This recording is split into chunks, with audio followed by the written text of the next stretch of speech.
All right, I am here as usual every week with John Smoltz, but this time it's in person. Right. John, this one's even better, right? It is, yeah. We're the West Coast. We're in the same time frame. Everything's good. Timing's a lot easier when we're in the same time zone. First one for you this week, San Diego Padres coming off a series that felt like it was almost their World Series. The energy, the passion, and the stands on the field, it felt like they got over a hump, and that was like the World Series for them.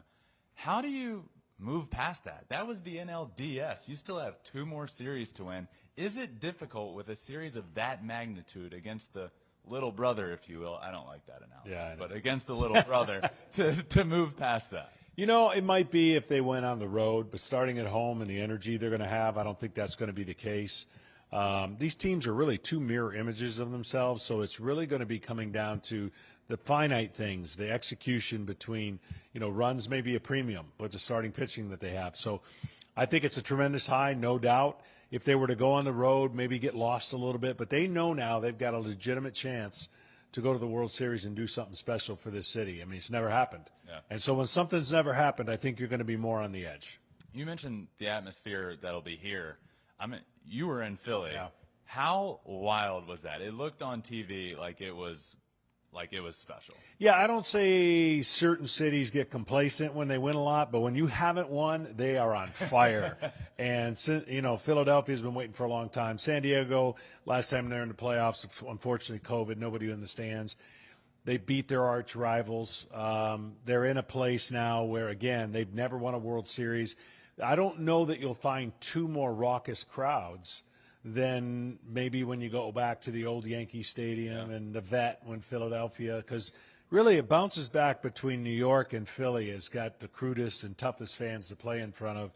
But San Diego, when it comes to their team now, I think when you catch somebody by surprise, it amps up that excitement even more. Do you remember the loudest stadium that you've ever been in? Yeah, well, Minnesota Game 7, the Dome. Yeah. It was so loud. Our stadium in '91, when we shocked everybody, was pretty loud as an outdoor stadium comes. But Minnesota was deafening because there's nowhere for that noise to go, and they're all cooped up, probably snow outside. That was tough to have a conversation in the Dome. The Phillies. I said recently that I think Zach Wheeler and Aaron Nola are the most underrated 1-2 pitchers in the game of baseball. First, what do you think about that? Is that a fair? No, it is, because when we think about starting pitchers that have gone 6 or more innings and given up 2 runs or less, you might go to some other teams. Philadelphia's right in there. San Diego, I think, is in there, and L.A. was number 1, I believe, if my memory's correct. So when you talk about these 2 guys, I don't think they get a lot of pub nationally, but I think within the game they realize Wheeler's is so hard to hit. Nola's just a pure pitcher and a guy that it's not going to be because of lack of work, discipline, and effort. So these staffs, the top 3 are as good as it gets. I mean, they're going to have one battle after another, and it'll be interesting to see after Game 2, of course, with the 1 day off. Then there's no more days off. Be very interesting to see if the depth comes into play for San Diego and why they might be a slight favorite. That's so wild that there's no off day between 5 and 6. The pitchers, I feel like, when we look at the Phillies, you think offense, and you look at the Padres, and you think, oh, they got Juan Soto, they got Josh Bell, Manny Machado, offense. We talked about Zach Wheeler and Aaron Nola. You mentioned the pitchers on the Padres side of things. I think arguably the pitching matchups we're going to get in this series, starting with Zach Wheeler and Yu Darvish, is about as exciting as you can get, but very under the radar, I think, great pitching matchup. Very much. And, both teams had to be – this is their 3rd chance at a playoff series, right? So they had to use their pitchers quite a bit. And I think the matchup that's going to be interesting is 100-mile-an-hour fastballs out of each pen. I mean, they both got it, right and left. It's a condensed pen for each team, but it's power coming out. And I don't know that we're going to see too many blown leads, and that's rare. When you hit a big moment. When you come back 3-0 in a game where you've got the chance to move to the next series, that's huge. Confidence is very big for San Diego. I feel like Philly is just kind of like by the seat of their pants. They come out of the dugout swinging the bat more than any team, I think, in baseball. They got a lot of guys that swing. On the flip side, San Diego takes more pitches than anybody in baseball. So that's the counterbalance that we'll be seeing today. The contrast of starting your lineup with Kyle Schwarber, who's just slinging for the fences, and then on the Padres side, Juan Soto, who has more walks than. The other interesting thing is these two games that are going to be played in the daytime hot, the ball's going to jump. It hasn't been here. It's been kind of at night, the ball doesn't go carry. I think you're going to see more home runs hit in this series than even though that the pitching is so good, some fly balls may get out.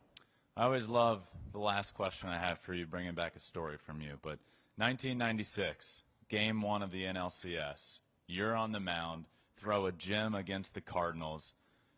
What do you remember about that? What do you remember about starting Game 1 of the NLCS and how important it is to pitch your team to a 1-0 lead in a series? Yeah, I always feel like I know in the NLDS I never lost a Game 1, and I don't think I lost in the NLDS because I thought Game 1s of a best of 5 are the most crucial games there are. Game 1s of a best of 7, it's a momentum builder, but it's not the I think Game 3 is probably the most crucial game in a Game 7. It's a swing game.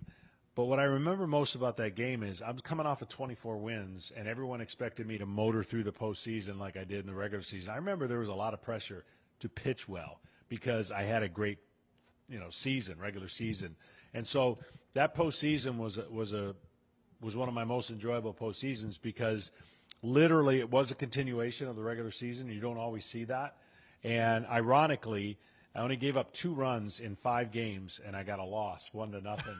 Against Andy Pettit in Game 5 in the World Series. So, those things happen. But I remember that game specifically going, I need to set the tone. I need to continue what I was doing in the regular season. Fortunately, I did.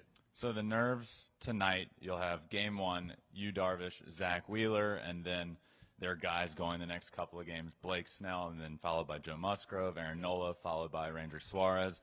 They wake up the morning of their start. Is it a little different in the NLCS?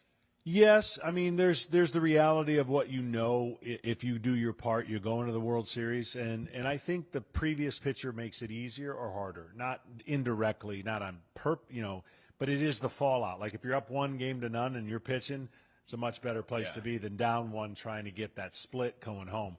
I think for the NL to get to the World Series, they realized when this thing started, they were going to have to get through Atlanta and possibly L.A. if you're Philly, and vice versa if you're San Diego.